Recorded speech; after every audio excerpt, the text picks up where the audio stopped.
Sad news for Has, Meghan's calculated move to eliminate Harry from her plans. It's no accident. Meg's latest move just shows that she can be pretty shrewd and she is ready for her big break away from Harry. I know, I keep on talking about this same subject, but the reality is becoming more and more obvious that Meghan is teasing Harry, and she is turning him into a double in this whole marriage game. You also talked about this quite enthusiastically in my video called Strange Signs That Prove a Broken Marriage, but we're going to talk about it later on in this video because I'm too excited to give you this latest update.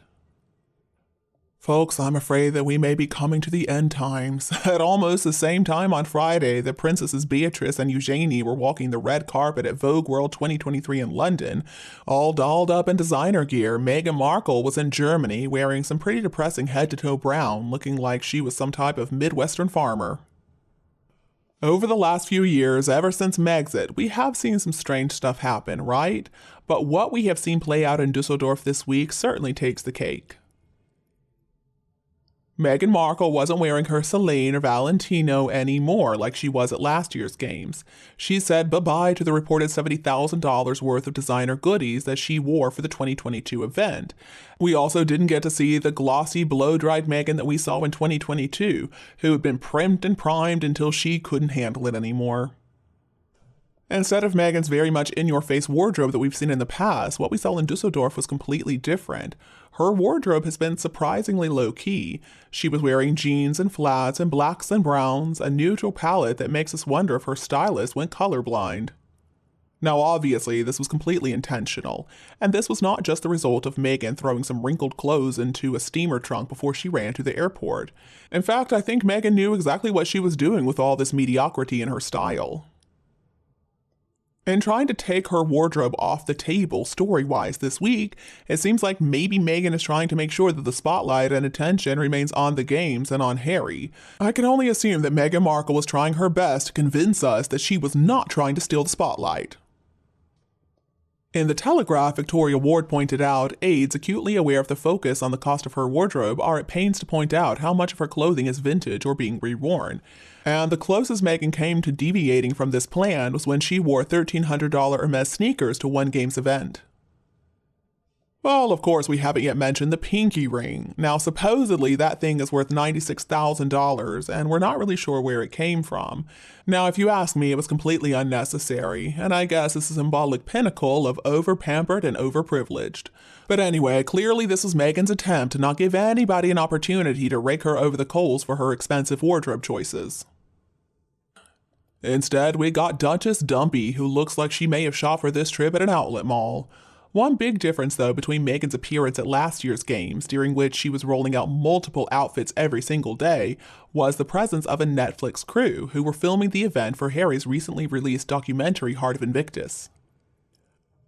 This year is a bit different. Harry and Meghan's two series for Netflix, Heart and Harry and Meghan, have long since debuted, and both documentaries received decidedly mixed reactions and viewing figures, so there are no cameras following them this time, ready to capture their caring, and after a difficult year that has seen Meghan and Harry's brand careen off a cliff, it seems like somebody somewhere has been doing some long, hard thinking about where exactly Meghan and Harry can go from here. So Meghan's fairly conservative turnout at the games, I can only assume, is very much a part of the carefully plotted evolution of Meghan and Harry's empire to never be. I mean, for years, Meghan and Harry were always together. They were the BOGOs of the royal family. For example, I'm sure a lot of you remember when Harry surprised everybody by showing up with Meghan for her roundtable about gender equality with the Queen's Commonwealth Trust and One Young World back in 2019. Well, it seems like they changed strategies, and now Meghan and Harry are embarking on increasingly different career paths. Seems like Hollywood celebrity is still Meghan's primary goal. She's been trying to get close to some pretty important people who can affect stock prices or greenlight some very big budget projects. People like the Netflix CEO Ted Sarandos and also Amazon's Jeff Bezos. And then what about her Instagram account? Well, she's got about 128,000 followers so far. And how could we forget about that new business or website or whatever it is that she's about to launch and she's been talking about for so long now, I don't even want to talk about it anymore. But at least from our viewpoint, it doesn't seem like Harry is interested in any of that. Now, maybe he's going to end up making some new Netflix series about the conservation in Africa, and that would be a worthy outing for sure. But so far, it seems like Harry's ambitions in life are pretty limited. He's interested in doing charity work, and he's interested in somehow making enough money to keep their bodyguards fed and watered, and of course, spending plenty of time at home playing video games and smoking joints and eating magic mushrooms. But it has never really looked like Harry wants to be in the Hollywood game. It doesn't look like he cares by being invited to all the fancy Hollywood parties. And it seems like, at least professionally speaking, Meghan and Harry really are separating, and so it means they are giving each other the space and the media breathing room to take the lead. So, okay, I guess that explains why Meghan wore some pretty boring clothing. So, finally, we need to consider Meghan's best attempt to fade into the background while Harry is struggling to wipe that happy smile off his face as he's hugging his way around the games.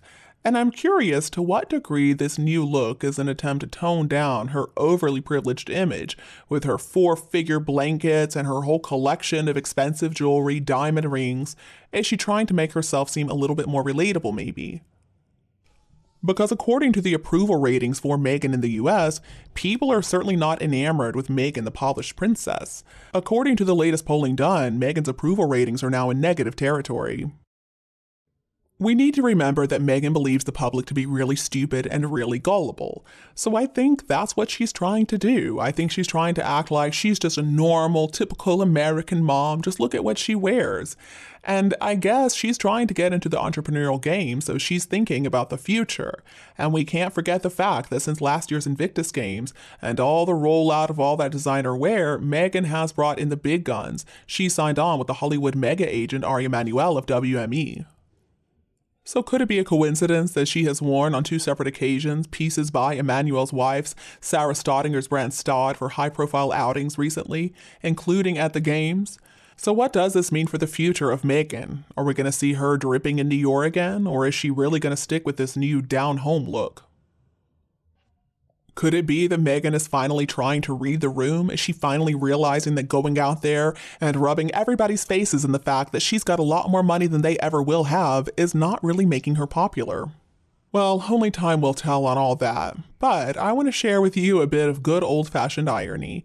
In Harry and Meghan's docu-series titled Harry and Meghan, Meghan said, "Most of the time that I was in the UK, I rarely wore color. There was thought in that I wore a lot of muted tones, but it also was so I could just blend in. Like, I'm not trying to stand out here." Well, okay. Here we are, 3 countries, 4 years, and 1 podcast later, and once again we see Meghan wearing a whole lot of beige. What an interesting sense of humor fate has. And you, what do you think about Meghan Markle? Please let me know your opinion below in the comments section. And if you think our videos are helpful, don't be afraid to like and share them with anybody else who would need them. And don't be afraid to click the subscribe button to get more updates in the future. Thank you so much for tuning in, have a lovely weekend, and we'll be back to see you all tomorrow.